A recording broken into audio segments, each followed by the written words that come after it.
If you've watched this channel in the last 24 hours, you may have noticed some interesting changes. It rebranded itself to Tesla and began streaming Elon Musk 24/7, asking you to donate money to things that were obviously scams. That's right, ladies and gentlemen, we got hacked. Obviously, I'm back in control of the channel again now, thanks to your tweets to the YouTube creator support team and the creator support team itself. They were tremendously helpful, and I was surprised just how much of this is an automated process, because it happens so often. That's why I'm taking the time to tell you how this happened, because maybe you can avoid the same fate. Creating content for YouTube is a very weird job. People are constantly reaching out to you through emails to try and create sponsorship opportunities on your channel. In this case, it began with a fairly standard email from NordVPN. I've actually worked with NordVPN previously and was excited to do so again. What followed was an email chain back and forth over the course of a week while we negotiated rates. Then they sent over a press packet with actual video from NordVPN, as well as talking points and a contract to sign. All very standard stuff. So I clicked on the contract, which was a docx file, and nothing happened. That's when I knew I'd been had.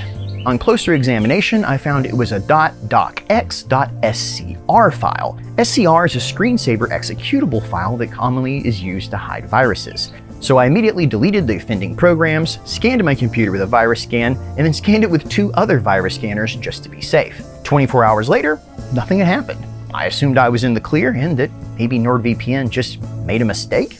That's when I uploaded the next video to my channel, but it turns out a tiny cookie had been installed that then took over the entirety of my channel in under 30 seconds, pretending to be my desktop while accessed in Russia, changing the security passwords, the security codes, even disabling my channel's 2-factor authentication where I have to verify it's me through my phone. And that led to me being locked out for 24 hours. But as I said, YouTube got it all back for me. Thankfully, everything had just been set to private, and though I had to rename the channel and rechange the branding a bit, we're back in action.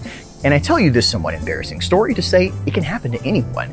This was a professional level, slick operation that knew exactly who it was targeting and tailored itself specifically to me. So it really can happen to anyone, even with proper security measures in place. So don't be embarrassed or ashamed if it happens to you, and make sure to reach out for help as quickly as possible.